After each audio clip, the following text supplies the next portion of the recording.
Lele mai baki abin magana. A rayuwa ana gaba muko muna ta baya. Garinmu ne, kasarmu ne, jiharmu ne a fari. Garinmu ne muke barin shi duk saboda yanci. Ba uwa gare mu kana ba uba gare mu. Ba mutan garinmu wanda za su taimake mu.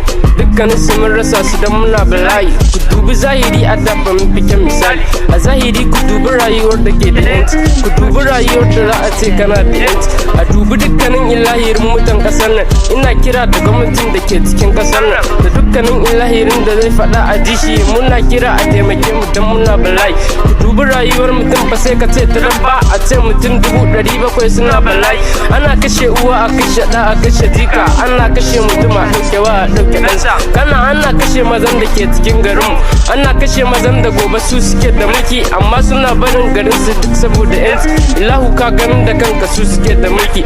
Su suke da izinin da za su ce a daina a ɗauke ɗan adam kamar a ce a ɗauke dabba. Kana a ce ka bada ɗan taro ka bada sisi. Kana a ce ka kai kuɗin da kai gare ka babu. Ilahu kai yake da rayuwa kake da mulki. Kai kake ganin su dukkanin su sun tsane mu. Ana kashe ɗan adam kamar a kashe dabba. Kana a ɗauke ɗan adam kamar a ɗauke dabba. Ni ya rasa uwa wani biya wani zika. Wani ya rasa uba wani ɗa wani ɗan uwansa.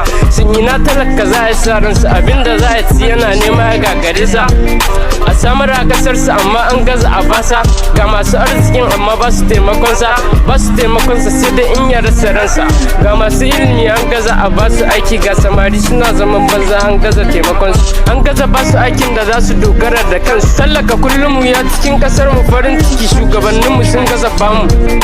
Masu arzikin mu ba su taimakon mu, masu mulkin mu ko ba su tausayin mu. Talaka kullum ya kwam cikin firgici ya tashi cikin kunci. Ku kokon walwala ku farga cikin kanshi. Ku tuku sha ba ruwan ku da talaka ke ciki. Najeriya ana gaba amma muna ta baya. Son zuciya da hasada ya hana ci gaban mu. Dan uwa bai son ya ga ci gaban dan uwansa. Hasada ta sa muna kyamatar junan mu. Ina kira ga yan uwa musulmi ya kirista, ga dukkanin kasa ta mai son ya ga ci gabanta. Ga dukkan yara har manya maza har mata. Ga dukkan mai kuɗi mai mulki har mai sarauta. Mu taimaki dukkan talaka wanda ke bukata. Na fahimta hakan za ya samu tuta. Ilahu ina godiya baiwa da kai gare ni, kai idan gani gare ni baiwa ta waka ka bani. Uwa uba Allah saka muku da kai nan, kun yi tarbiya gare ni hanya mai kyau kun saka ni.